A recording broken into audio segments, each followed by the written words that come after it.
I'll call the meeting to order, May 25th, 4 o'clock in person, at the Greenfield Police Meeting Room. Chair statement, this meeting is not being recorded, videotaped, or broadcast. If any other persons present are recording, videotaping, or broadcasting this meeting, you must notify the chairperson at this time. Please just state your name. Jaydon Grazick. Jason Grazick. Perfect. Thank you, Jason. Okay, roll call.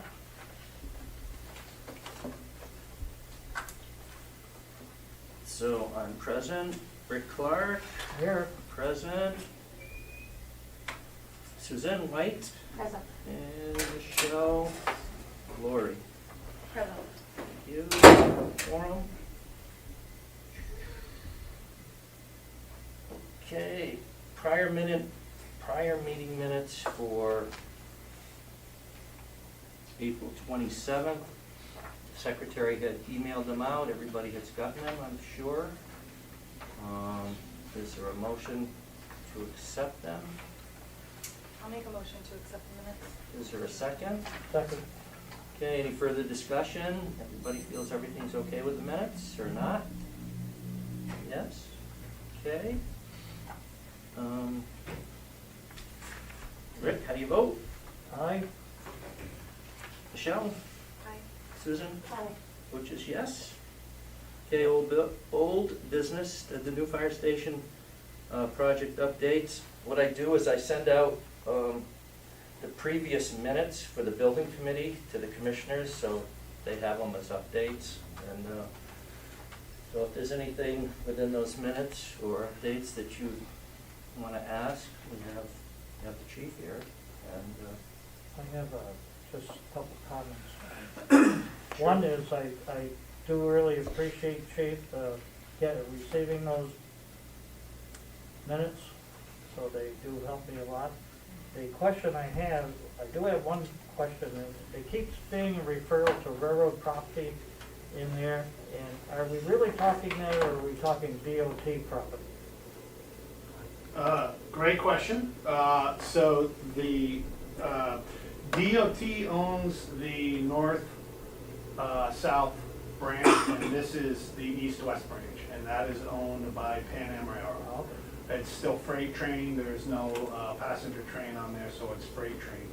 The railroad itself has its own buffer on both sides of the railroad track. That is their property. This is a small little leftover piece from probably the turn of the century, back when there was the carriage house was down there.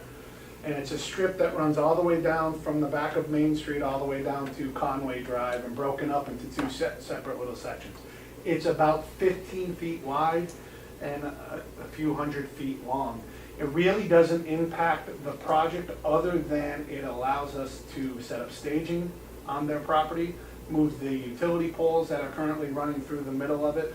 So it's a pretty vital piece that we could get, but it's not something that is going to stop the project if it doesn't happen. Understood, thank you. It is funny that the previous owner had buildings back probably 30 or 40 years ago on that property. So it's not like it's been maintained by the railroad for...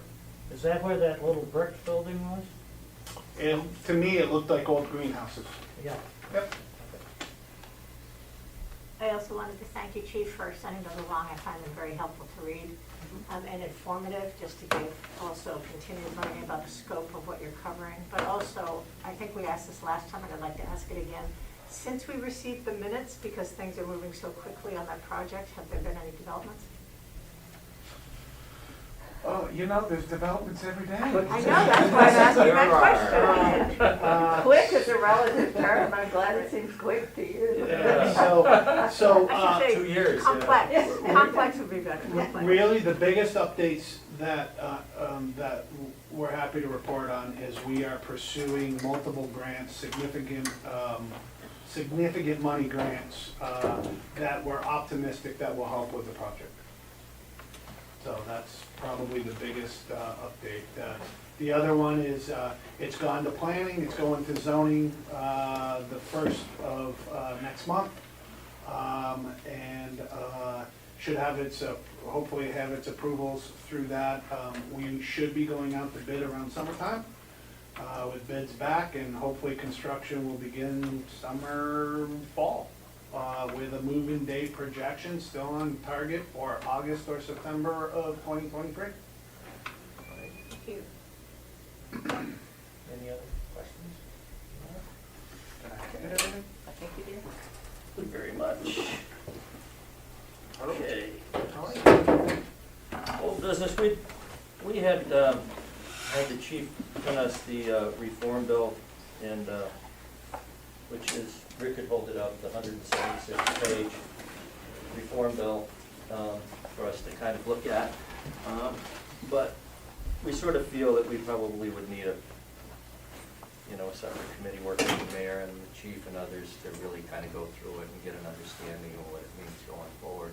It's rather encompassing, and see how it plays into the city council's updates on the charter. And so I think we should table that for now. Is there a motion to table? Yeah, I move we table it until the next meeting. Okay. I'll second that. Okay, any further discussion on that? No? All in favor? Aye. Aye. Perfect. Okay, AMR contract renewal discussion. AMR has been our ambulance service for the past 3 years. They've done an outstanding job as far as I'm concerned. They're a mammoth national company. They have the ability to bring to bear services and support to the city, the likes of which we've never had before. In the last, this is the third ambulance company I've had since I've been on the commission that I've worked with, which is a great thing. Their size would suggest that they would dismiss a small community like us because they deal with so many very large communities nationwide, but actually they've sort of made us feel like they're a local ambulance company, and they've worked very well, been very responsive to the commission, and very responsive to the police and the fire services in the last 3 years. And I just think it's great that they want to sign up again with us. So I might just ask the fire chief to, talk a little bit about the relationship and how you feel about signing them up again. Sure. So, as fire chief, I've worked with 3 separate ambulance companies, with the last one being AMR. The model has changed a little bit from the way that the old companies worked, which is a good thing because those companies are no longer in business. So one of the big changes that we have with AMR is really the EMS system in the city's like a triangle. There's 3 parts to the triangle. One part is the AMR themselves, the second part is the hospital, and the third part is the fire department. And that the zero-based contract for the city of Greenfield only works when all 3 of those components are together and working, the planning and the response and everything. And so when AMR is unavailable on calls, whether it's for 9/11 emergencies, 911 emergencies, or whether it's for an emergent transport out of the Franklin down to Springfield, that's where the fire department comes in and does the backup. That collectively, I think, is not only a state-of-the-art EMS system, but it keeps the cost down not only for the city, but makes their company viable to be here in the city, and working together. I think the partnership has been good. There are, like any relationship, there's challenges, but the thing that's really impressive, that has impressed me over the last 3 years with AMR, is when there has been a problem, we deal with it usually within the day. We try to take care of it, and we do have some changes within this contract that I do want to point out. First of all, one of the things that are in here is we are looking at the possibility of a point-to-point PSAP. What that means is that each Greenfield Dispatch and AMR both have their own PSAP. They don't talk to each other, and so our dispatch doesn't have the capability to see where the AMR trucks, if they're available, and vice versa. And so we're looking into, we're not saying we're going to do it, but we are looking into it to provide that service to make it a better seamless transition when you call 911 and it goes to the hospital and you get the appropriate resources responding to the call. So that is in the contract, which I'm pretty happy about. And then the rest of it is just pretty standard from the last time. Nothing's really changed from a coverage standpoint. Minimum coverage is 2 ALS, 2 paramedic ambulances assigned on duty 24 hours a day, 7 days a week. They have been really good about augmenting the busy times. So one of the duties of ambulance transports is taking folks from nursing homes or nursing facilities and bringing them to the hospital or dialysis and things like that. And so they've identified when those occurrences are happening more and more, and they staff up appropriately, which takes less of a strain off of their primary crew, which takes a little bit of a strain off of the fire department. So, but I'm very happy with it. My recommendation to you folks to forward to the mayor would be to, I'm very comfortable entering this agreement with the ambulance company for an additional 3 years. Okay. As presented to us. As presented. Okay. Can I just ask for clarification? Sure. You were moving quickly because you know this so well, but for the purpose of information sharing, could you clarify your acronym you used? And also the first change I couldn't find, the second one is under part 2 I see in here. Yep. And also I don't know if that's a change or you reiterated that. So could you just be very specific and clarify the changes you just mentioned? Yeah, so the big one that I highlighted is under operational area number 1, and it's the second paragraph. And it says the parties to the desire to establish a CAD-to-CAD link between the City of Greenfield PSAP CAD and the AMR CAD. And it goes on from there. What does PSAP stand for? Public Safety Answering Point. Did I get that right? Access point, yeah. Access point. Thank you. I just have, Sure, question? I just have a question, Chief. I think I noticed that the term is also different. Am I correct? Should be a Number 3-year 9, term. Should be a 3-year term starting it says July 5 1st. years. Well, if that's the case, we will correct that. We will correct that. What section are you? 9, at least on my copy, Yeah. says. Yep. That can't be, it's gotta be a 3-year contract. Right. We'll get The that. mayor can't, I That's don't what I think the mayor thought. can sign one Any in 3 other- years, so we'll make that Yep. change. Okay, and then on So- section 6, that is compatible with your billing? Mhm. Okay. I think that's all. So, just to follow up on that question. Yeah. So we are working with AMR to establish an ALS intercept agreement. So if they're unavailable, my ambulance goes, they get there, it's a high acuity call, and then a paramedic from their service frees up. That paramedic will then come and intercept that rig on the way to the hospital. It doesn't happen often because the hospital is real close by, but when that happens, then the billing changes a little bit. So we have an agreement for that. And we also have agreements with our mutual aid partners and who comes into the city when they're not available, we're not available, and so on and so forth. Now, I wasn't gonna pull a Gary Longley here, but his favorite question was always a junk car. Remember him asking you that several times? Instead of having an ambulance available, have just a single person in a junk car. So that was his. I do think as utilization of the system works and demand changes, Right. we're definitely always open with the chief to see what's gonna be best for the patients in the community. So if that model needs to be implemented, we're definitely open to discussions about it. Patrick, will you just identify yourself for folks that might not know you in the room? Sure, yes. Patrick Lane, I'm the operations manager, Worcester, Massachusetts, for AMR. Thanks. Could you confirm again, Chief and Patrick, number 2, there's no change since the last contract. We continue to hold at the 2 staff, 24 hours a day, 7 days a week. That is correct. And is that affected, this might not be the right question in this section, I'll just let that pass, thanks. Keep in mind that, as with any emergency services, staffing can fluctuate a little bit, very rarely that it does. there is an obligation within this contract, and AMR is very good at this, where if for some reason both of those ambulances are tied up for more than 90 minutes, mostly because they're on emergent transports out of the hospital, I get notified and we make adjustments from there. And I'm gonna highlight this real quick because it's really important that we talk about this, because it comes up every time we talk about the contract, and that is, just because we get a patient to the hospital doesn't mean the emergency stops there, okay?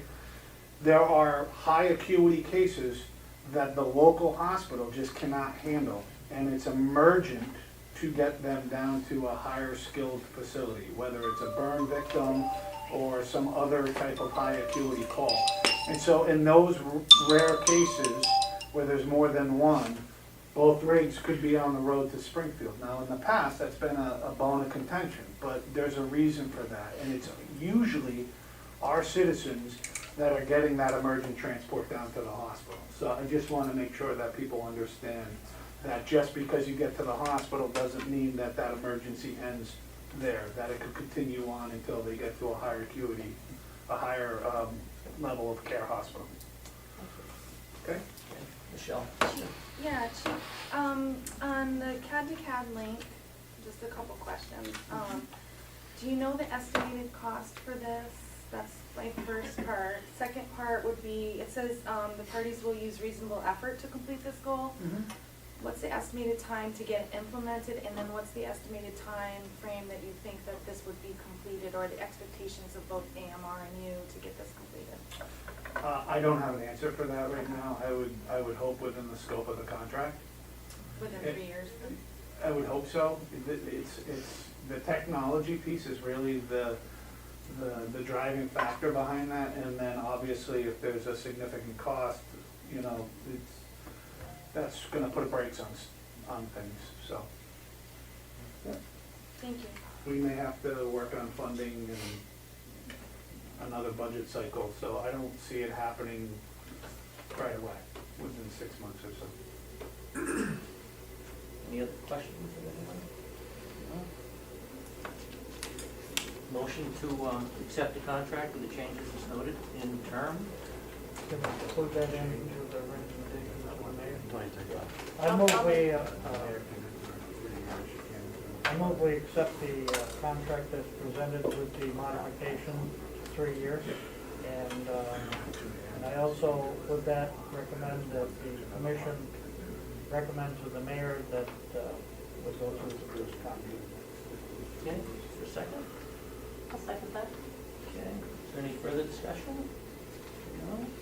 Major item, how do you vote, Rick? I vote aye, yes. Michelle? Aye. Susan? Aye. I also vote yes. Congratulations, and welcome aboard for another 3 years. Thank you, Patrick. And I'll write a letter to the mayor along with the contract and send it over to him. Right along. Okay, the charter and citizens complaints, I'd ask that we table that too until the charter commission, you know, finishes with their review and their recommendations and see what changes come out of that. Really, we're sort of in limbo between process here. I move we table it till next meeting. Okay. Second. A second. Any further discussion? No? Does everybody vote? Aye. Aye. Aye. Very much. Okay, police budget cuts, personnel and operating reductions. A little statement to start off with. Just want to say that the Public Safety Commission does not hire, discipline, or fire personnel in its present form. The mayor is charged with that responsibility, except for maybe the school department. And of the articles I've read recently, today's My Turn article by Wilson Roberts, whom I have a great amount of respect for, has written what I believe to be the most well thought out and constructive approach to how the city would decide the programming for the Public Safety Division in the future. Mary Ann Bullock, Precinct 5 counselor, which is my counselor, she made a couple of good comments about the budgeting process and being more inclusive in the community. Although I take exception with her comment about Greenfield being in East Hampton or some other community. Greenfield is a Greenfield's a county seat community. It has a hospital, courthouse, a jail, has a multitude of social services, has a pretty good influx of people coming and going every day. A lot of these communities like East Hampton just don't have the issues that Greenfield has. Along with that, and all my stuff I have here, I have a list of items, and they're only for discussion. I don't necessarily agree with them or support them, but with the changes that are sort of being asked for in the community and the changes to budget, these are things that I think they should be put on the table for discussion, along with the police department and their staff, and sort of come together as recommendations to the mayor going forward. It'll take some time, obviously, to go through all these things, and so I'll just sort of go down the list as I have them. Discontinue any work on accreditation maintenance. Council has cut the budget for building upgrades to meet standards for accreditation, and you don't have the personnel to manage this program. Discontinue the community policing program. It would seem the support for those programs are no longer present, and the lead officer in the program has resigned as of last Friday. She does not want to work for a community that does not support community policing programs, I've heard. And she has also had several job offers from communities that would like to build community policing programs. And we don't have the budget and the support to continue this program.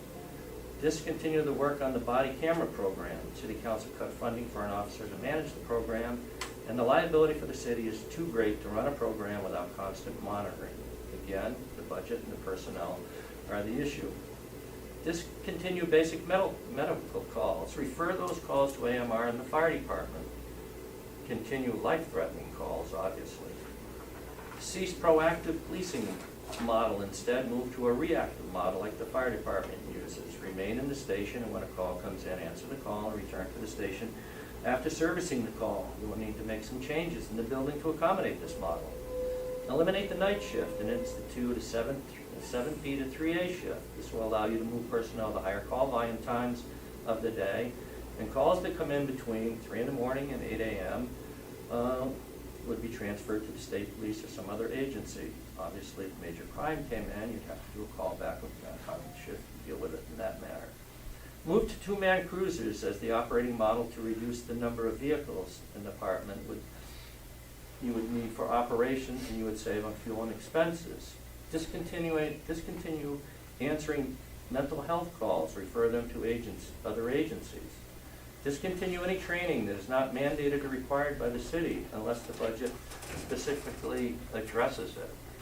Establish a budget line item that actually reflects the projected expenses for each program. The process of moving money around in the budget during the year to maintain various programs does not reflect the actual cost of these programs. I realize all departments within the city probably do it during the year, but the practice does not give a true picture of what the costs are for programs.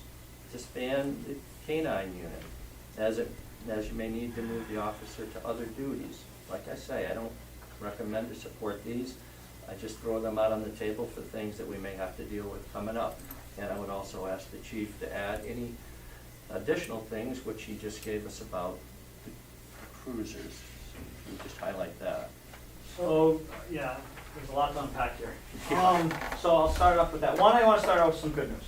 So Greenfield Police Department was awarded a grant today of $31,229 in order to purchase another signboard, a message board that's very popular in the community. It helps mitigate traffic and slow things down. So I wanted to point out that the work still goes on, and we're still moving forward with what we have.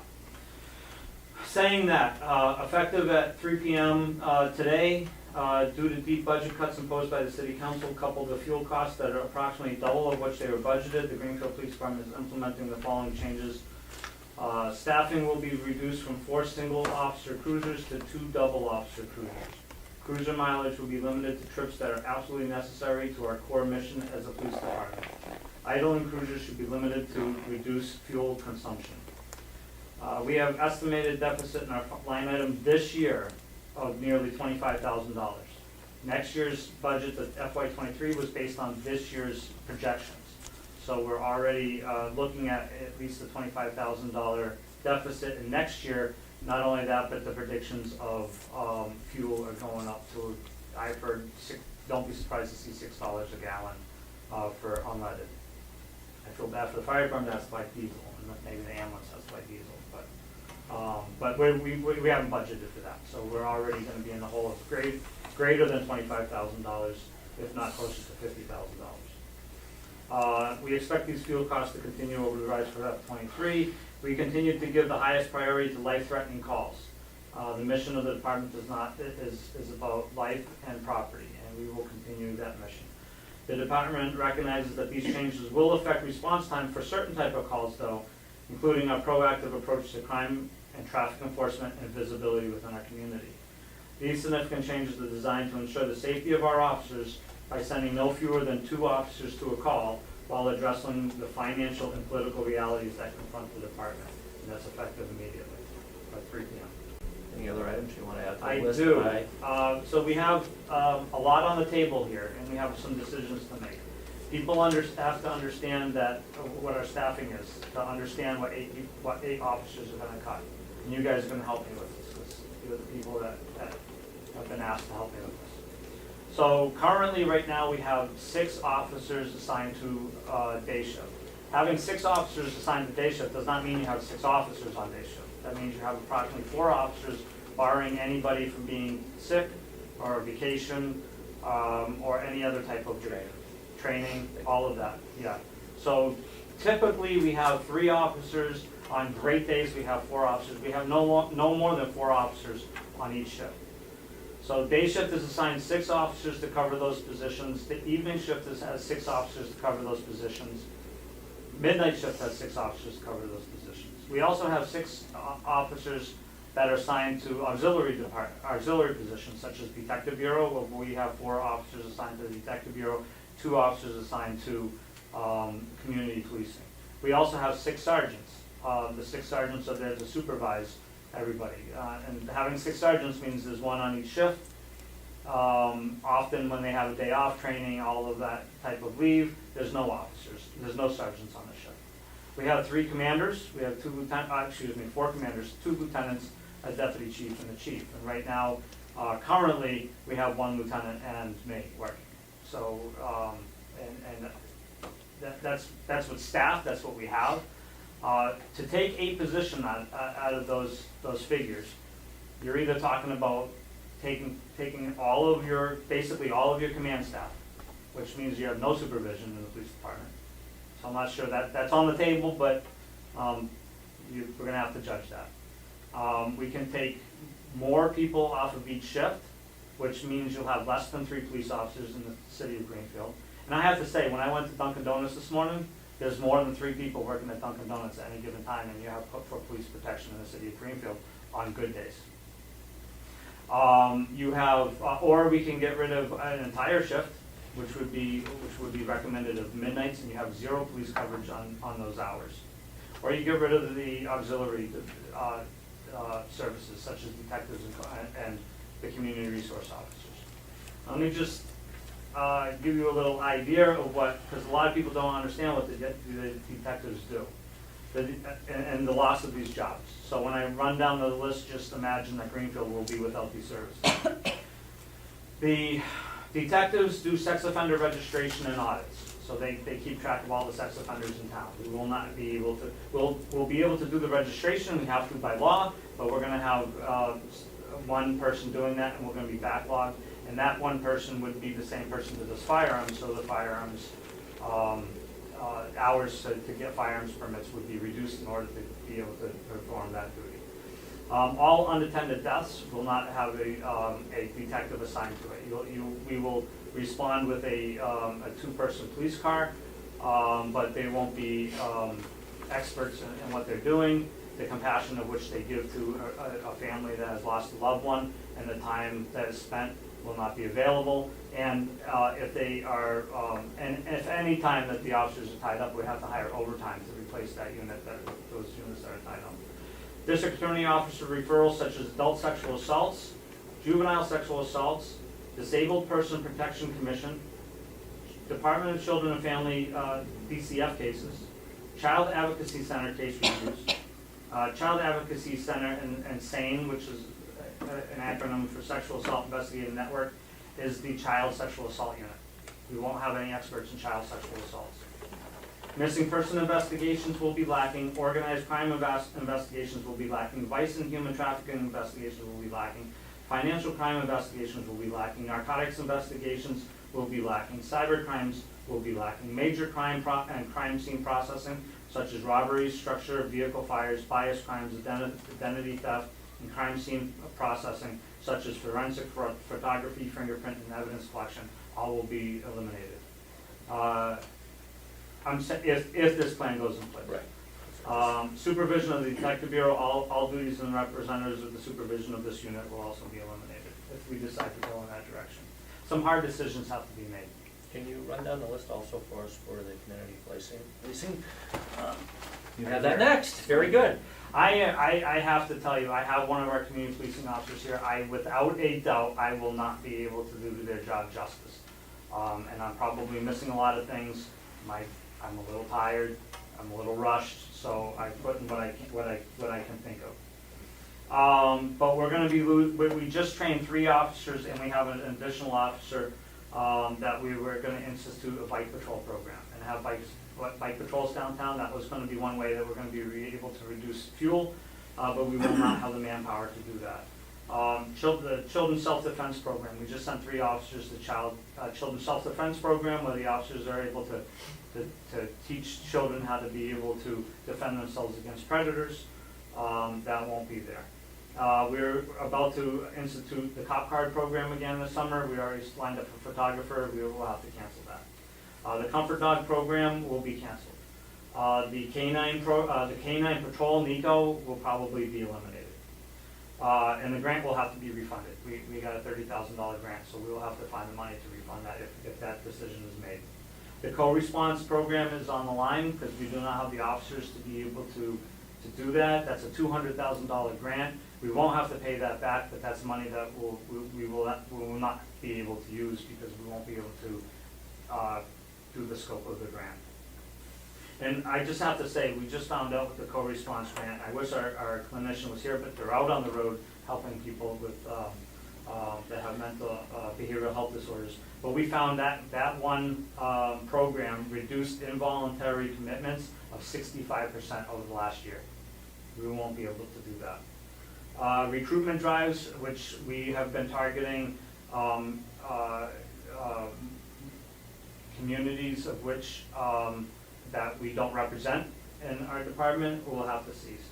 The community response officers are going to be put back into patrol.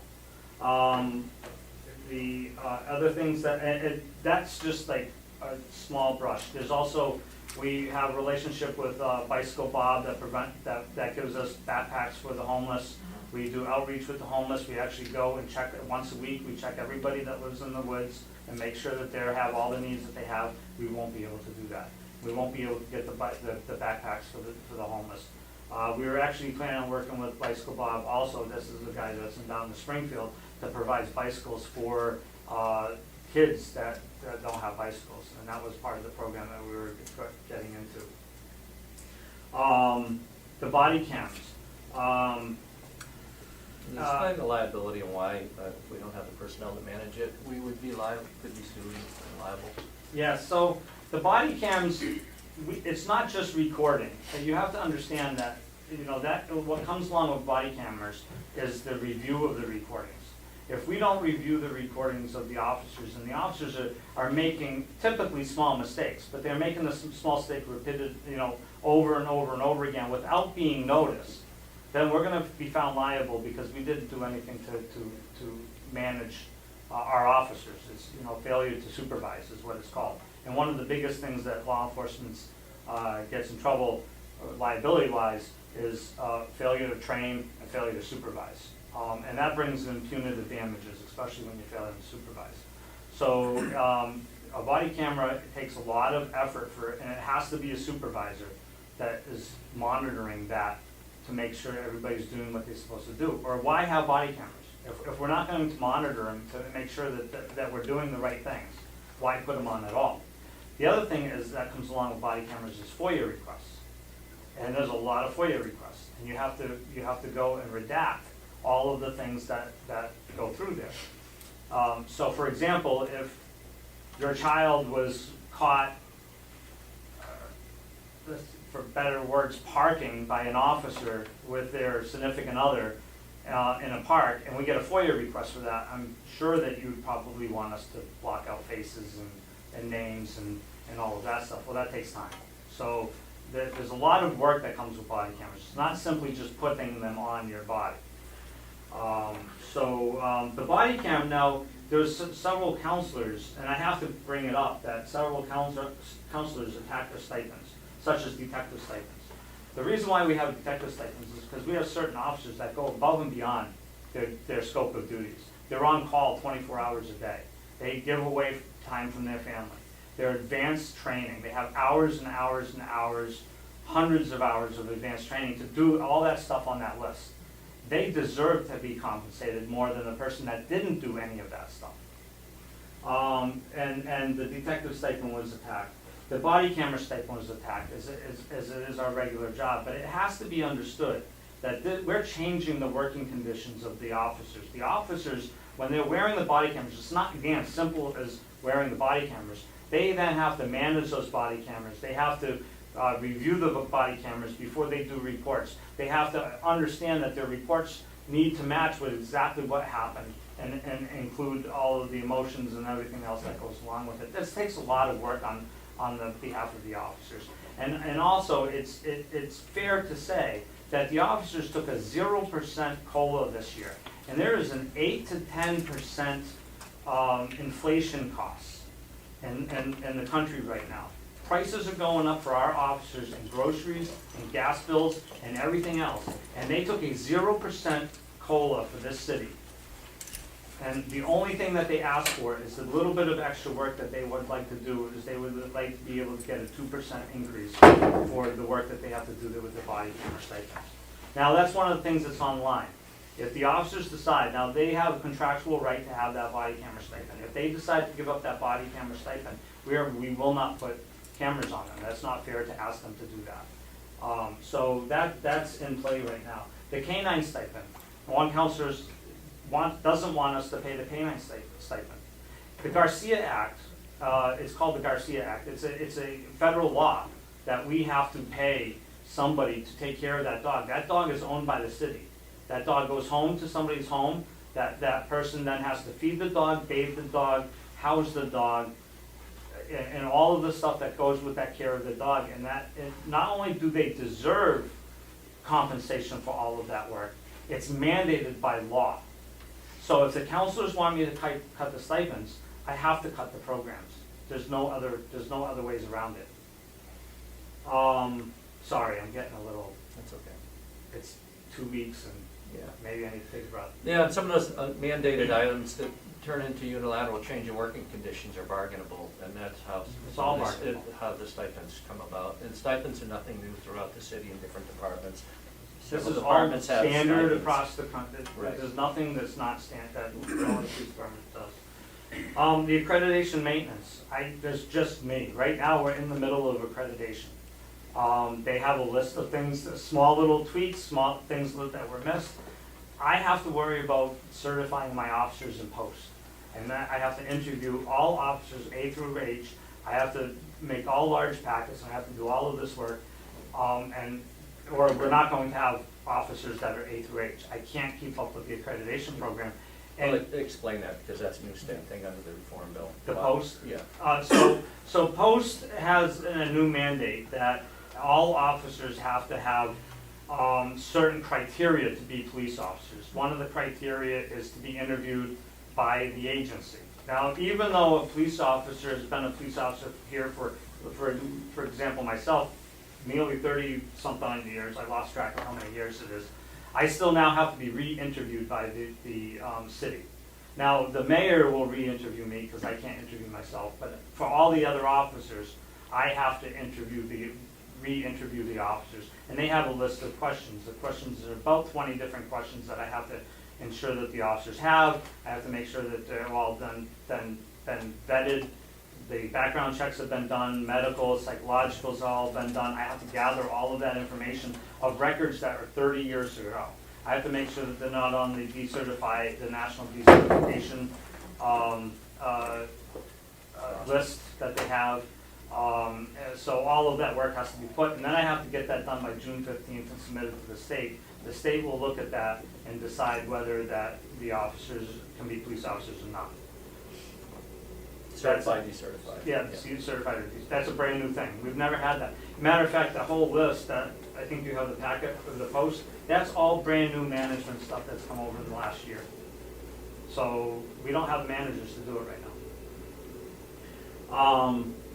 So that puts accreditation at risk. And also, accreditation is something that you have to keep up all year round. There's things every weekly checks, monthly checks, and it takes management to do that. Management is just not exist. Management makes sure everything is running. The police officers take care of you. We take care of the police officers. Repairs to the police station. The repairs to the police station this year alone were already minus $13,000, $13,433 for maintenance of an aging police station that has leaks in the roof, that has mold in the back, and we've already discussed some of these things that have to happen. I'm putting Band-Aids. My Band-Aids are up to $13,000, and I just got another bill right here from the generator, because the generator, which is over 30 years old in that area, has a leak in the generator and the radiator. So this bill right here is another $11,500. Now, normally in our budget, we would try to find different areas to move around to cover these costs, but they just wiped that out for next year. So there is no moving things around. When I have a generator that has a hole in it, I'm going to have to either go back to the council or work with the mayor's office to be able to find that money. We're also talking about the loss of officers, but there's also something else that I was going to enact, and we have a box right in the other room that has all the devices, but we were going to enact what's called the Verizon Connect GPS tracking systems, where we're going to put GPS tracking systems in our cruisers to ensure that our cruisers are going safe and reasonable speeds, to make sure that the idling is down, to lower the cost of the fuel, to look at engine repairs, because if you have an engine that has a repair, it starts eating away gas. And also, I talked about the idling time, I'm sorry, also, it tells us where the cruisers are in relation to the calls of service. So if we have somebody with a heart attack and we have an officer that is 300 feet away and an officer 3 miles away, we would send the officers 300 feet away. Again, saving response time and gas. I can't put a program like that in place if I don't have the money to be able to do that. Things that also are on the table, like I said, things are on the table is getting rid of the entire detective bureau, getting rid of the entire midnight shift, losing the court attorney who is here, who not only works for the police department but works for the entire city. That he legitimately makes sure that all of our ducks are in a row before it goes to court. We used to have an officer there. We hired an attorney, and he's invaluable to our mission of our department. And make sure that everything is, the I's are dotted, the T's are crossed. All the motion hearings and other things. All the motion hearings and all of that stuff is going to be handled by an untrained police officer. Right. And I told it, David Sullivan. David Sullivan. So I talked to him about the ramifications of that as well today. I also talked to the state police about maybe they can help cover the city of Greenfield. They already explained that they have the entire county, and they only have 4 police officers, 4 state troopers for the entire county, including all of 91, and communities as far away as Savoy in Florida. And they said, please just don't count on us. So that was the word. So I talked to the detective supervisor that does the detective, and they are not set up to handle a county seat worth of work. They have like 2 detectives, for the entire, they do all of the small towns, and that's what they're set up for. They are not prepared. There is nobody in our community that is prepared to do what we're going to lose. That's the fact. I'm not trying to scare anybody. No. That's the fact. There's nothing in place. Back up on the community policing and maybe talk for a second about, you know, what you do along the areas of elder abuse, elder crime, elder scams, and all those areas that community policing handles as well as the detectives. But I think it also falls under what Laura was doing as well. Can I call them up because they're much better at that than I am? Sure. You're on the hot seat, not me. I'm Laura Gordon, Greenfield Police Department, one of the community resource officers. So as you were saying, we do a lot with the elders in our community where we go and do different programs for them. I know Officer Llewellyn, who's the other community resource officer, excuse me, was about to do a program at the senior center in regards to scams. And he's not going to be able to do that. We do a lot of programming. We go to the different housing here in town, talk to the different elders in our community, and find out what their needs are. And we're just not going to have those services. Myself and Officer Llewellyn get calls directly from some of these individuals, whether it's unsheltered people that we have a great relationship with, elders in our community and others. They'll call us directly because they're comfortable with us. And unfortunately, we're just not going to be able to provide those services anymore. Right. Salvation Army, can you mention that? Yeah, so I go to the Salvation Army on Chapman Street probably a couple times a week. It's a great place for me to check in with a lot of the unsheltered people that I work with, either at breakfast time or lunchtime. And it's a great way to just, hey, how are you doing? Do you need anything? A lot of times somebody will be like, hey, I haven't seen somebody in a few days. Can you start looking for them? And then we start doing our outreach to the individuals or trying to track where they have been and or going out to their actual camps. So again, that will just be something that we won't have the resources to be able to go out and do those things. Sure. Any more comments? People think that the police officers in this town go and harass the people without shelter. And it really has to be said that if that was the fact, that they wouldn't be asking our community resource officers to attend their weddings, to attend their funerals, to eat lunch with them at the Salvation Army. These are our people. We've lived and grown up. I can tell her she's emotional because we've grown up with these people for 30 years. These are our people as well. And we don't go and harass them. We make sure that they follow the rules. We enforce the rules. We have what I call compassionate enforcement. Because if we don't enforce the rules, there's nobody else to enforce the rules. That's our duty, but we do it compassionately, and they understand that. When they see Officer Gordon show up, sometimes they say "uh-oh," but they put their beers away. You know, they respect her. You know, they know when she's working. They know when she's not working. Sometimes she takes overtime, and they go "uh-oh" comes out again. Yeah. You know, they have respect. We have respect for them, and they have respect for us. Are you done with that? Sure. Can I just make a comment? Sure. Sorry, Chair. Sure, go ahead. I just would like to say, Officer Gordon, I've been fortunate in my work in low-income housing in Greenfield now for 3 years to have been a recipient and an observer of the work that you've done in the community.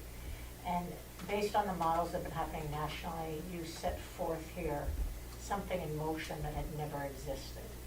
And I first just want to thank you, like just say thank you, and that your work is not for naught. We haven't got to the end game yet. We're hearing now the avalanche, which can be very difficult. You're living it, and we're listening. And so I just mostly want to thank you and say that my hope is that we'll find a way through this, this difficult crisis we're in without losing sight of the long view, because you manifest that. And the work you've done here has made a huge difference in a number of people's lives here. And also the organizations and agencies that work with these communities, of which we have every single social service organization up here in this area because of the needs that have been presented. So I just wanted to make sure a loud and clear endorsement and thank you is on the table for you today. Don't give up hope. Thank you. I'd like to just take an opportunity to say the names of the officers. I asked several city councilors to allow me to say the names of the officers that are facing layoffs. Brendan Smith, Adam Belleville, Marcus Johansson, Jedediah Henry, Matthew Llewellyn, Nicholas Limoges, and Brandon Lagoy. One of those jobs will be saved by a senior officer that is leaving their post. So it will be somebody that is saved from that. I hope I don't have to say bye to every single one of these officers left a full-time job and came to Greenfield because they thought Greenfield supported their police department. Any of those officers speak multiple languages for the community that we have within the community? The job that the senior officer's job is saving speaks Moldavian. And I'm not sure. In that group. Right. But somebody needs to say their names. It's important to know. These are people. They have lives. They're not just a pity party. You know, they came here from other communities, saving approximately $50,000 in training costs per officer. There's hundreds of thousands of dollars in training that we will have to retrain officers if this doesn't work. There's, like I said, there's a $200,000 grant that we're risk losing, $65,000 in body camera grant that we will lose if we don't implement the body camera. That if they want body cameras, they will have to come around and pay that out of capital expense. We were going to ask for capital expense for that. We found a grant. The other narrative that's going out is that how much more money that we invest in our policing in Greenfield, and it's not fair to compare Greenfield to towns, and I have all the respect for these other towns, and they have their own missions, but East Hampton is not Greenfield. Greenfield and East Hampton are two completely different type of communities and have different kinds of services and different problems. And North Adams is the 6th highest crime rate in the state, and that's what they want to compare us to. And I live in this community, and I don't want to be the 5th largest crime rate in the state. What we are is a county seat. He said it himself. And what is fair to do is to compare Greenfield as a county seat with a county courthouse, a hospital, and all of the services that we have and all the commerce that we have to other departments that are county seats. Northampton, with their 10% cut, police spending per population is $217. Now that is with their cut. They have now replaced the officers that were cut and are increasing their budget by 3%, as far as I understand. It didn't work. Greenfield is $220 of police spending per population. Plymouth is 226, Pittsfield is 242, Salem is 268, Lowell is 275, Worcester is 298, Dedham is 282, Springfield is 357, Barnstable is $369, Taunton is $410, and Boston is $574 per person that police pay in police spending. Now, we're not Boston. I understand that. They have a much bigger population, but it's still population. We are not stealing from this community. And our officers are hurt by the accusation that we are. This is the truth. We are a county seat. Chief, can you elaborate a little bit more on the county seat and how that affects the services the police department has to do? Sure. So we have all these services that bring people in. Homeless shelter. When they bring people in, they're not serving just the unsheltered people of Greenfield. They're serving the entire state. Detox. Detox does not just serve the city of Greenfield and our residents, they serve the entire state. People are brought in from the entire state to Northern Hope, to all of these programs that go on for the services. When there's a bed open, they ship them to people here. Often, if the person comes here and they don't want to stay, it's called leaving against medical advice. They walk out the door and into our community. They don't know the community. The people in Greenfield are getting their cars stolen because people want to go back to where they're coming from. They shoplift from our stores, and I'm not. It is what it is. I'm not judging. It is what it is. But we have a hospital in town. All all people that have mental health or behavioral health disorders, when they get committed, go to the Greenfield Hospital, and police officers drop them off and then go back to their town. The problem is then owned by the city of Greenfield. So we have to service that. So East Hampton is a good example. If East Hampton has a problem, they bring that problem to Northampton. And then they drop the problem off and they go back to East Hampton. It takes a long time for that person to get back to East Hampton. Same thing with North Adams. North Adams doesn't have a hospital. A lot of our work is dealing with the services that are brought into town. Now, I agree we should have services in town. I am 100% belief in the compassion that Greenfield brings to these people. And it's important for us too, because we're one of the first people that ask for these services as the police department. But it is what it is. We have to service the services that service other people. Some people call us the first responders. I like to be known as the last responder. Of course, we'll be there first, but the last responder means there's nobody else. When all goes downhill and we're at desperate level is when the police come. And if the police doesn't solve that problem, there is nobody else that will solve that problem. These men and women are your last defense. And to treat them the way that they are treated is horrendous. And I have to bring this up. One of our officers, which I'm not going to mention his name, but his name is out in the public. And this really, really hurts me personally. Because not only he's been a colleague of mine for 30 years, he's also a friend of mine. He had a problem. This was 5 or 6 years ago. I don't know exactly when it was, but it was about 5 or 6 years ago. He was going through a divorce. He had a problem. He had an addiction. He made a mistake that many people of which we serve and which we help every single day make those same mistakes. And he made a mistake, and he was disciplined for that mistake. The discipline of which was agreed upon by the city of the Greenfield and the patrol and the union of which he belonged to, which many, many, many union members have. If you have an addiction, an abuse problem, that this is the way we're going to help you. My officers are people. They make mistakes. They used his name over and over and over again for a mistake that he made 5 or 6 years ago, of which he got help and has never made that mistake ever again.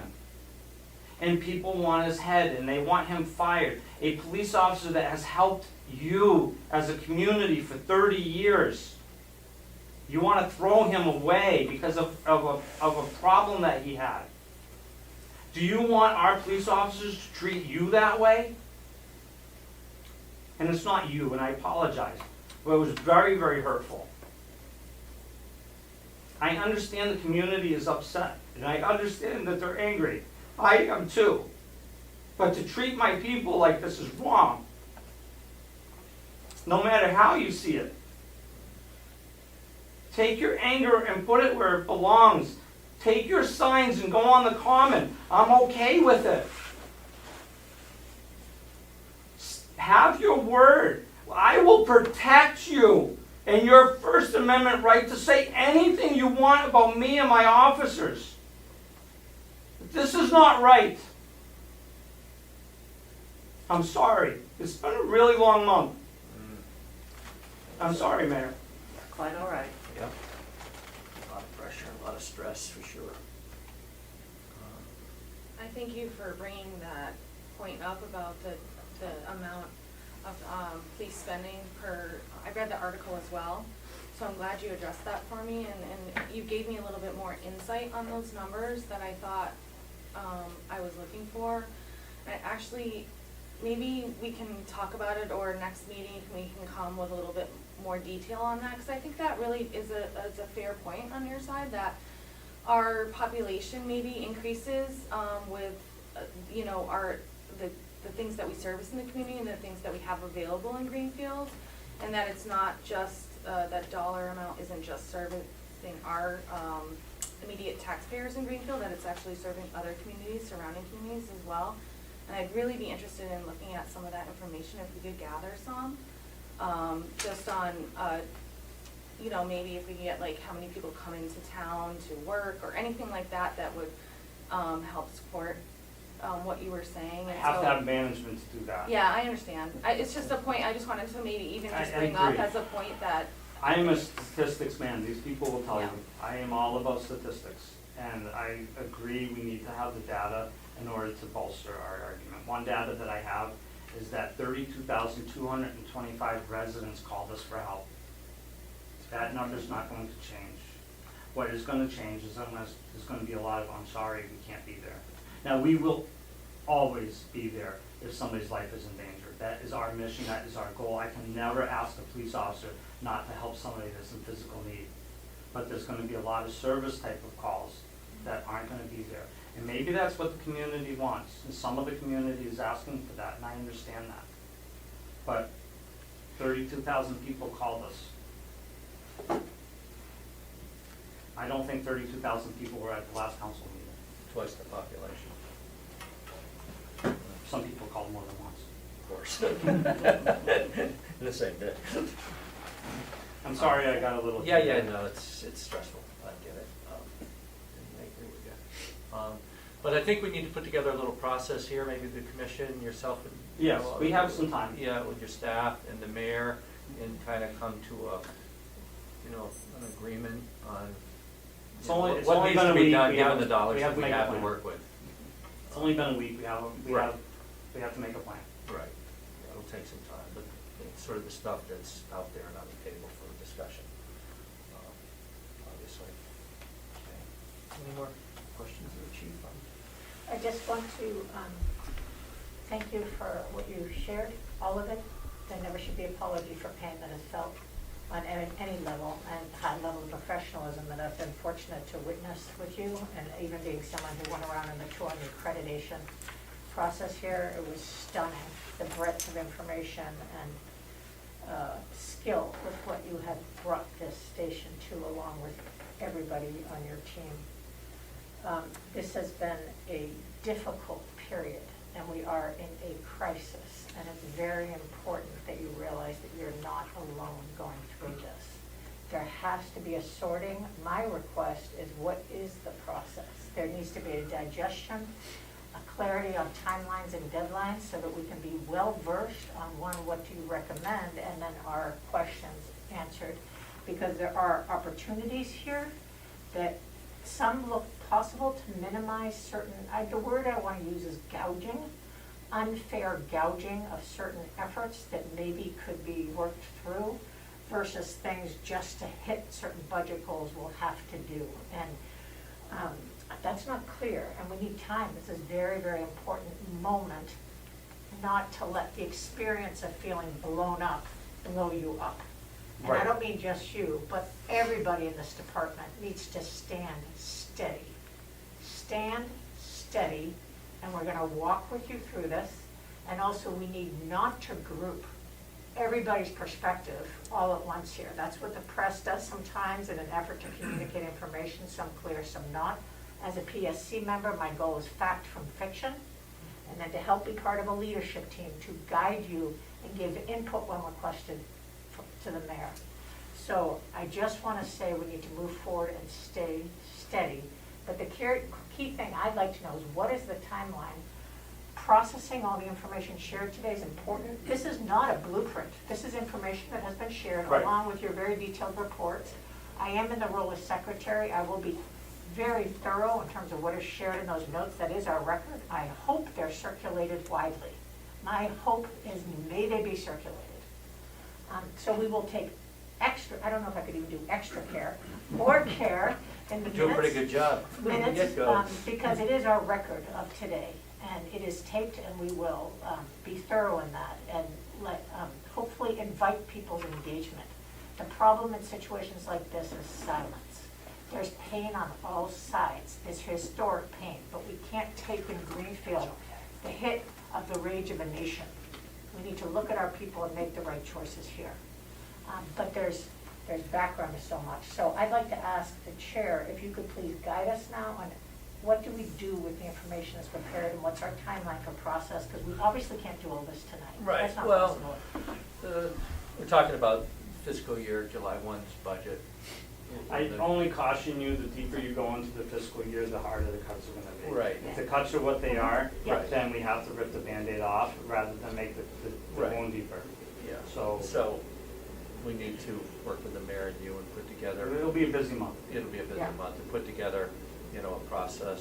It'll probably be a public meeting for all here, and we'll have to have an emergency special meeting or two. The only thing is I'm gone for the month, so my vice president. Trial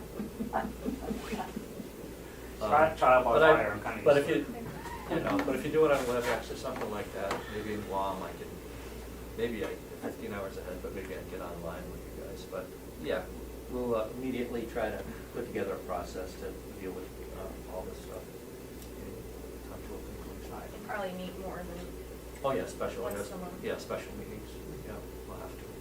I have to say that the decisions that will be made, just like the counselors, I spoke to a lot of counselors, and they said, don't take it personally. I'm like, it's not personal. You have to do what is right, and you have to do what you can live with. And I have now those same decisions. So I have to look and I have to make those decisions, what is right for this police department in the city of Greenfield. And it's the city of Greenfield that is my responsibility. I have the fiduciary responsibility to stay within my budget. And I have the people and the safety of the people that is upmost in my mind. I'm a community policing person at heart, and every single one of these programs that will be being cut hurts me more than it hurts most people. So there will be some hard decisions to make, but we will do them as carefully as possible, with as much thought as possible. No, it is very difficult. Any more?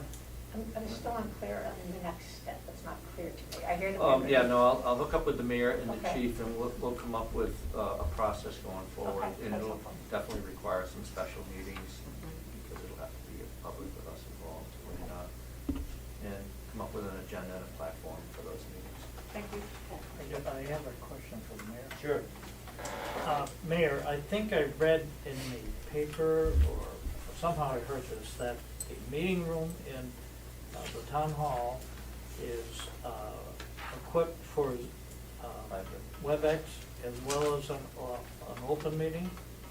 Both the John Zahn Center, after 4 PM, so from 4 on,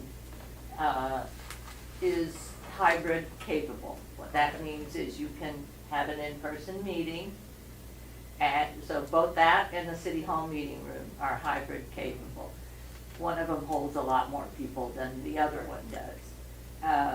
In fact, the capacity in the city hall meeting room, because of the way we had to configure the furniture in there, mainly that giant, nearly unmovable table, the way we had to configure it to accommodate the video capability means that there's less capacity in there for it'll cover who needs to be at the meeting, but it may not cover that many people. So that would be a time when and we will be switching to Zoom as well for both, very soon. I can't remember the exact date.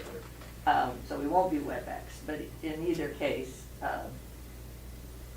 it would be a Zoom meeting in either place. But yes, we can accommodate both video capability, hybrid capability that allows people to be online and participating, as it also allows people to be in person.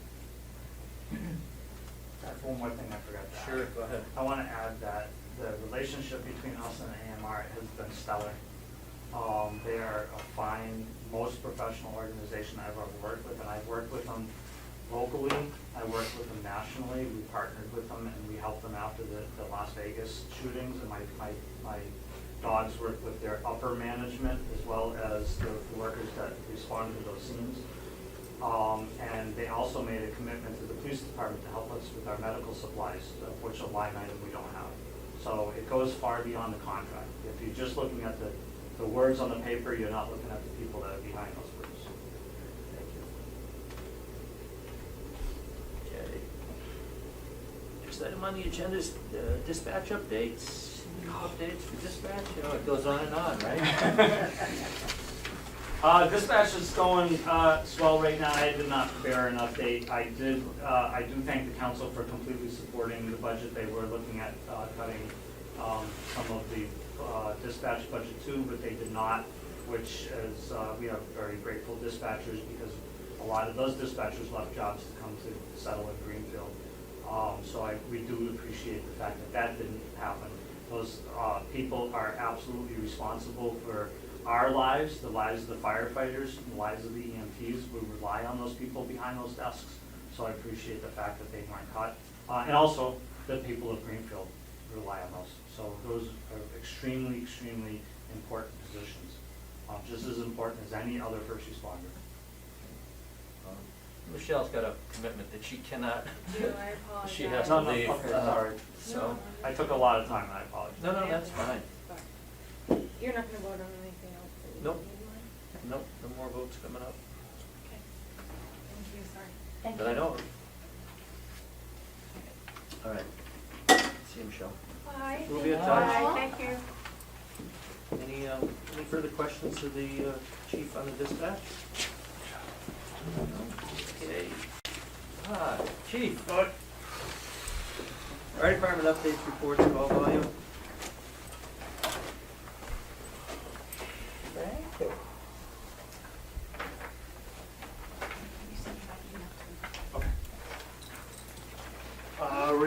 Real quick, our training effort really went into a high gear for some of our more advanced trained firefighters in technical rescue. There was stabilization and lift class, which is just what it sounds like, lifting heavy objects off of compromising situations. And so the picture that is presented there is one of the evolutions that we had, that the Captain Phelps, Lieutenant Kimball, and Lieutenant MacGyver went to for this training. This is very eerily similar to an incident where we had 10 years ago, where we had to perform the same type of evolution. So kudos to those folks that went to training. We were able to get a full department drill. We used the Green River School for a day and had a great day with exercises and drills. We look forward to doing more of that in the future. We're finally getting back into schools for fire education. That's been a long time coming, so we're happy to do that. Budget updates are as follows. You can see that the overtime budget is grossly in the hole. That is for many reasons. However, City Council has agreed to do a transfer out of the ambulance revenue to overcome those shortcomings. So, and then the response data is we're in brush season last month. We had some pretty intense fires that the crews went to, including one in Turner's Falls, where our crew, brush truck and an engine were assigned to the rear of an industrial building just as the fire made it to the building and was able to cut the fire off and save the building. It's actually, I think it's the crew that's here that responded to that, so that was a job well done. We went out of town 6 times last month. We received 5 different mutual aid companies in the city. A couple of notable incidents: a working fire on Plain Road, box alarm brush fire on Main Street behind Sweeney Ford, on the first alarm for a large commercial dumpster fire that was full of bedding and carpets and just really stuff that didn't want to go out. So took a little bit of time. So that's the report with that. I will present to the council, or to the commission, the incident action plan for Wormtown coming up this weekend. So just peruse it, take a look at it. It's our response plan that spells out, God forbid, we have any type of unusual events beyond the usual that's up there. That event is expected to be large this year. It has been a few years since the event has been in town, and so a tremendous amount of public safety resources will be not only handling the Memorial Day weekend, but also handling that event. So we are looking forward to it. So I would ask you or Alex, because I sent Alex last time, if you would just email Susan a copy of this stuff so Yep. that she can forward it to Caitlin in City Hall as part of what we have to turn over to the city clerk. I'd appreciate it, thanks. Any questions for Chief? I have just one question. Is there any other large event happening in town this weekend? Is the Uncle I Sam? apologize, I don't know if the Sam Clubs is gonna be in town, they usually are. Yeah, I would anticipate that. Any questions, Susan? No? Thanks, Chief. Yep. I forgot to mention, the new ambulance will be here probably right after July. So, Okay. that's all I have. Thank you. Thank you. We don't have any new business. Public comment, if you want to make a public comment, there was a sign-up sheet. If everybody signed up that wants to make one, maybe just hand the sheet to sheet. You signed up to say something. Susan, she can ask. Go down the list. Susan, work up check. Forgive me if I said your name No wrong. problem. Thank you for allowing me to speak. I'll be very brief. As you know, there are a lot of people in the community who are very concerned about the Buchanan case and the questions of discrimination within the police department. I have a couple of copies from that case that I will give to you that may be useful to you. We would very much like to see, as a result of one of these documents where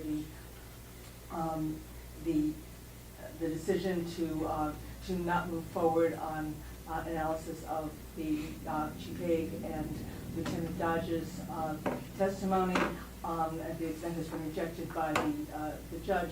So we hope that Lieutenant Dodge will go back on service. And the other issue is just to have an independent investigation of all these questions so that we can get a police department that I think really wants to do the job that they want to do. This is not an anti-police department statement. It's much more a question of making sure that we have the kind of town that we really want. And if there are problems, we really want to solve them. And we would like an independent investigation to deal with that. Thank you.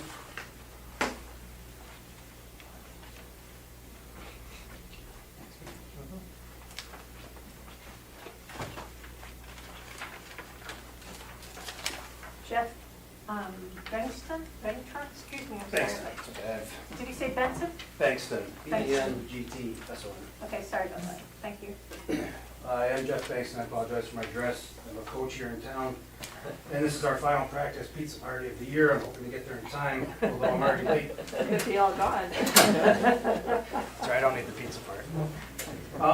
I am a lawyer, as you heard, I work for the department. I'm not here because of me working here right now. I'm here as a citizen of Greenfield. I've been an attorney since 2006. I was a prosecutor for 7 years, a defense attorney for 2, self-employed, and I work here where I'm an attorney as well as a court administrator. I'm a citizen of Greenfield, a coach, and my wife works in the child abuse unit of the district attorney's office. I'm not a local government guru. I do criminal law, I would say 98% of my career. So I don't know all the ins and outs of how things happen, when things happen, and where to go from there.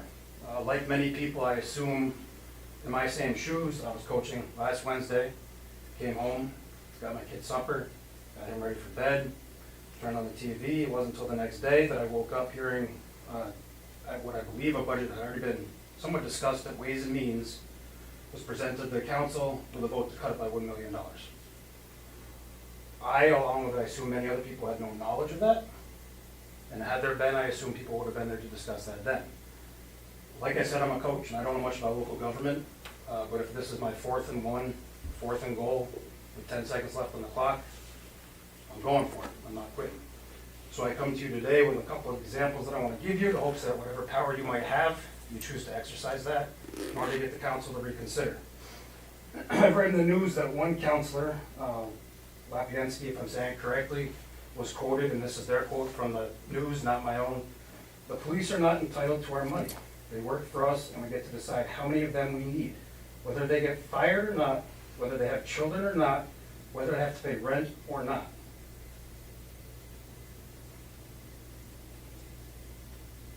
We get to decide how many of them we need, whether they get fired or not, whether they have children or not, whether they have to pay rent or not. That may be as it pertains to those officers. I can tell you the kids I coach, his daughter cheers now, his kids play softball, other people's in this room.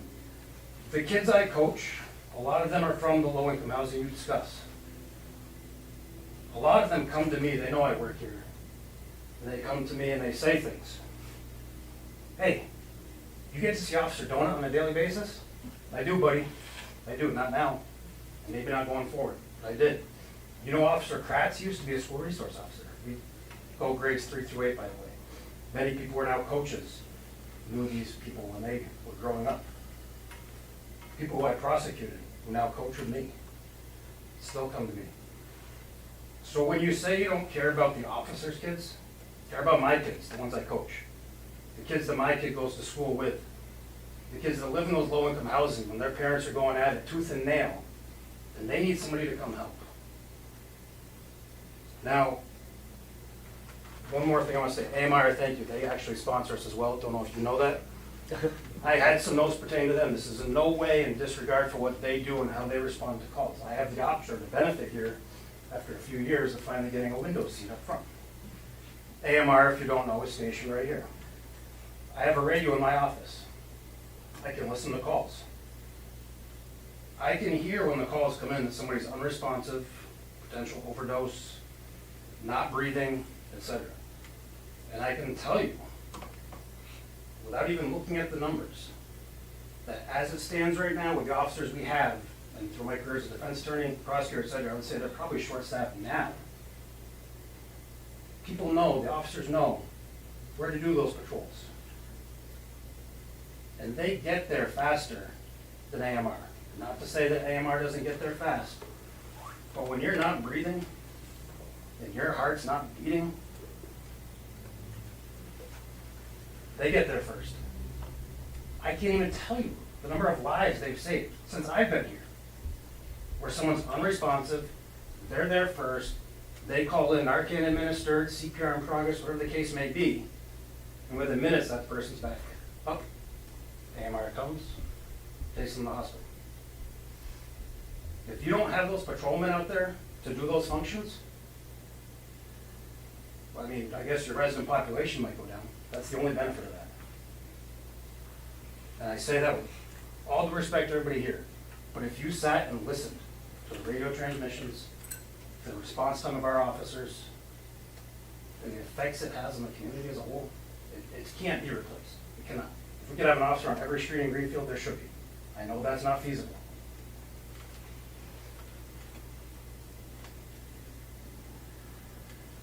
I know this is going to seem like timing is perfect for this. It's not intended this way. If I could have known and said this last week, I would have. Last year, everybody's aware of the national shoot the school, threaten the school incident, correct? And I know what happened yesterday. I'm not using that as a political thing today. A neighbor who I won't mention wrote to me. It was after I'd gone to sleep, so I didn't until next morning. But she wrote to me, she said, "Jeff, are you sending Connor to school tomorrow? I'm scared. I don't know what to do." And so I wrote back to her. I said, "What's her name?" But I said to her, "Yes, I am." For two reasons. One, if something happens, it's going to happen. Two, being in this building, I knew what plan was in place. And I knew that they had the staff and Sergeant Green to do everything proper and necessary to save as many lives as they could if something did happen. Without those special units, I don't know if I can answer her the same way now. With the way the schools are currently in Greenfield, which is not a big surprise to people, or not me coming here saying anything that the public isn't talking about daily, Most kids don't want to be there as it is. Now when my neighbor comes and says, is it safe to send my kid to school on this day of national threat? I don't think I can answer yes to it. I don't want to be in that position. Quite frankly, aside from being employed in Greenfield, there's no reason to have my kid in Greenfield schools or me to even live here. I brought up the fact that my wife works in the child abuse unit, and the district attorney's office. She is a child abuse advocate.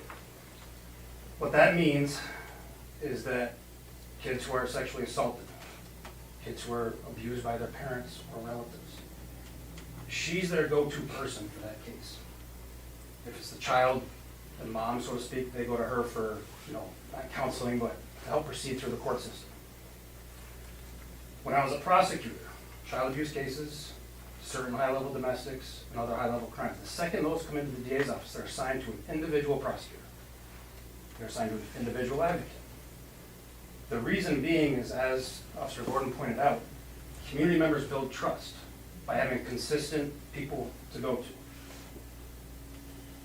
If you don't have the staffing to field the detective bureau, where a child who's been sexually assaulted by their parent has to talk to Laura one day, maybe Officer Green the next day, Officer Butinsky the following day, that's not justice for our community. Not one bit. And to think that Greenfield's above child sexual assault and child domestics, don't kid yourself, okay? It's there. It's not public record, you can't name who it is, necessarily can't say how often it happens. But as a prosecutor and former defense attorney, I can tell you it exists. It does. And to cut the budget, to get rid of those people, where our citizens aren't gonna have an individual to speak to have that person they can call in the time of need. It's not doing them service, and it's not doing Franklin County service.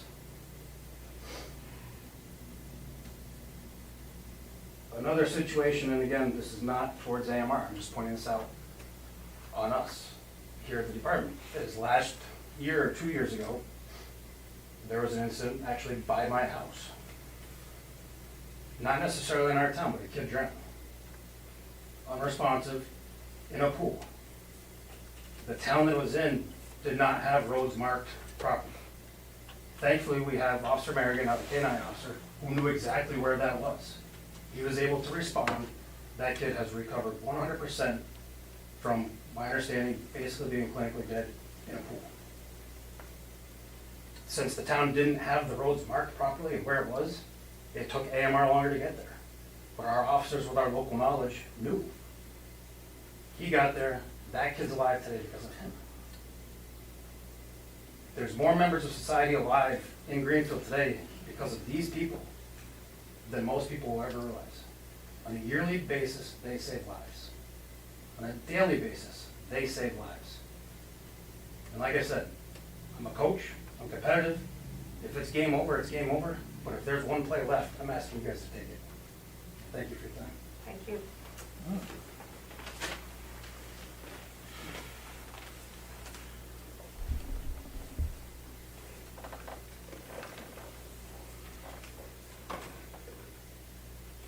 Anyone else? No, that's it. Thank you. Sorry. Well, thanks everybody for the comments and the support and the process going forward. We'll definitely need your help and support as we move into a new stage for public safety in the community. Hopefully we could get some of this restored. Get a little more balance in the conversation. And like I said, I'll meet with the mayor and I'll meet with the chief and we'll put together a process moving forward, discussing all this stuff. When are you going? Leaving Saturday, Uh, meet with the mayor tomorrow. She's got time. I do. I'll make time if I don't, but I think tomorrow's a good day. Okay. Susan, I'm just wondering if we should have a tentative date that we're going to meet next. Come up with a date. I don't know if we should meet next week on Wednesday, or what do you think, Chief? I won't be here, but Next week is terrible for me. My son is coming home and I haven't seen him for a long time. And I have 2 weeks? I have this, yeah, 2 weeks of it. I think we have to get right to it, though. right. I think so too, and also pretty good on international time zones, so if you offer to be on WebEx, I think we should make that happen. Yeah, I'll try to, sure, Absolutely. yeah. All right. Let's plan So- on 2 weeks for a meeting. I don't know what the date is, roughly. 2 weeks from now. 6 through 10? 6 6 through 10? 6 through 10, one of those days.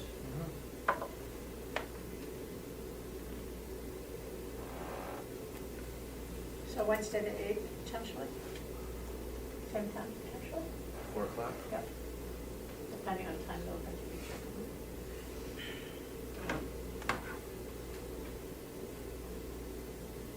We could probably do that, can do that on a hybrid. Yeah, then I can probably jump on. Yeah. So you could do that in the city hall meeting room? City Hall Okay. meeting. Thank Yeah. you. Thank you. Did you have a date on this, 16th? Yeah. 6/8 Wednesday at 4 PM in the City Hall meeting room, in case we tweak the time for you, but we'll check on them. For purchase. Okay. Just remember to, when you're in tomorrow, to tell Caitlin so we can Oh, I get will. posted properly. Yeah, well, and we have building committee tomorrow. Oh, yeah, we 4:30, do. So, we're chatting up. Okay. Motion for adjournment? Move adjourn. Second? Second. All in favor? Aye. Aye. Aye. 5. Thanks, everybody, for coming. Thank you, everybody.